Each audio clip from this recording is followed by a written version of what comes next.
Hello दोस्तों, आप सभी का स्वागत है करंट अफेयर के आज के सेशन में।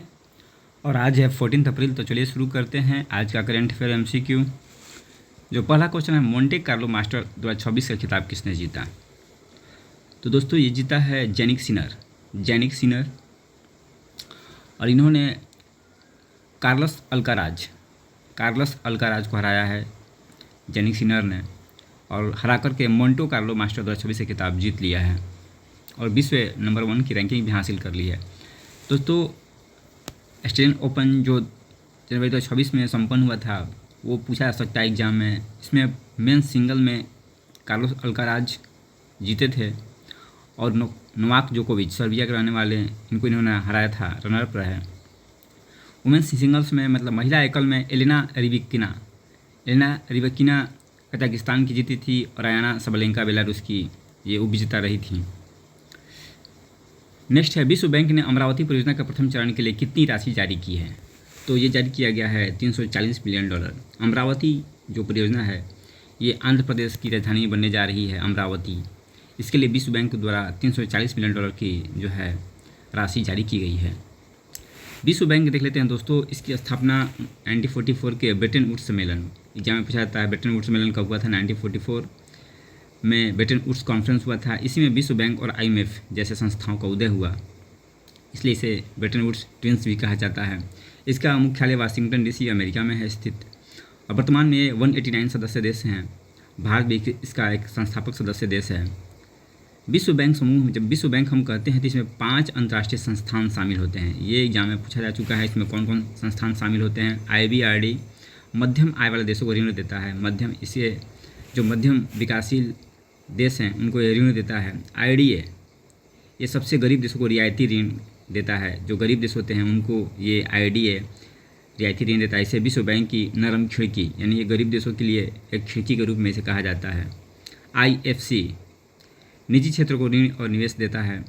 MIGA ये राजनीतिक जोखिम बीमा प्रदान करता है, यानी पॉलिसी बीमा प्रदान करता है। ICSID ये निवेश विवादों का निपटान के लिए संस्था है। अगला है, मोसाद का अगला प्रमुख किसे नियुक्त किया गया है?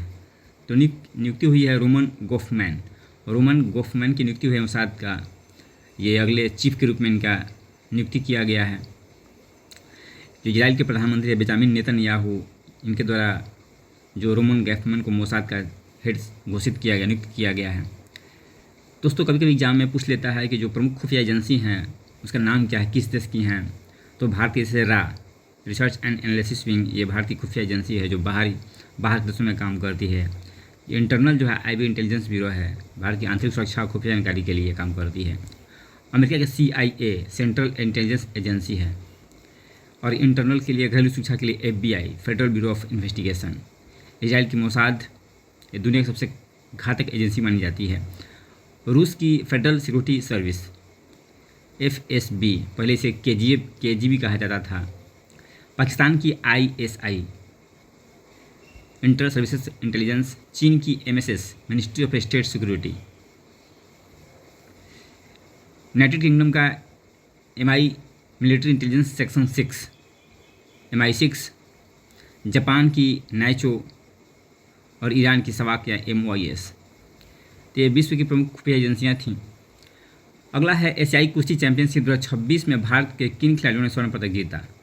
तो जीता है सुजीत कलकल और मनु मंडवाल के द्वारा। ये जो एशियाई कुश्ती चैंपियनशिप है वो बिश्केक, किर्गिस्तान की राजधानी बिश्केक, वहीं पर 6 से 12 अप्रैल के बीच में ये आयोजित किया गया।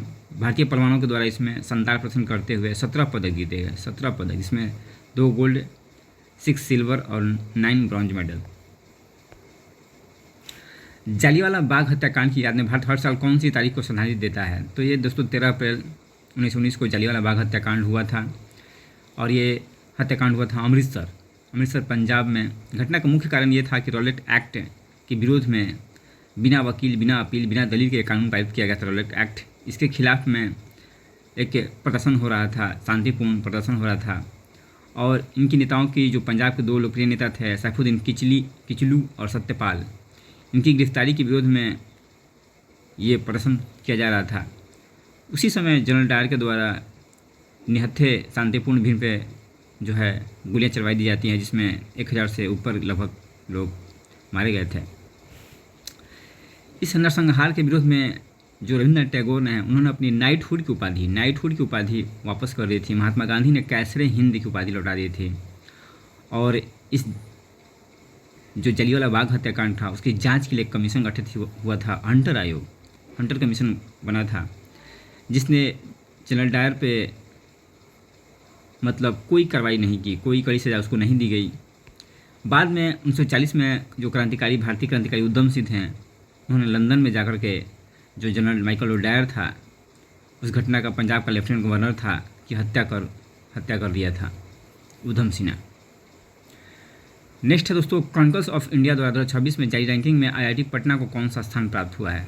तो भारतीय प्रौद्योगिकी संस्थान IIT पटना को इसमें 5वां स्थान प्राप्त हुआ है। जो ये रैंकिंग जारी की गई है क्रॉनिकल्स ऑफ इंडिया जो जारी की गई है,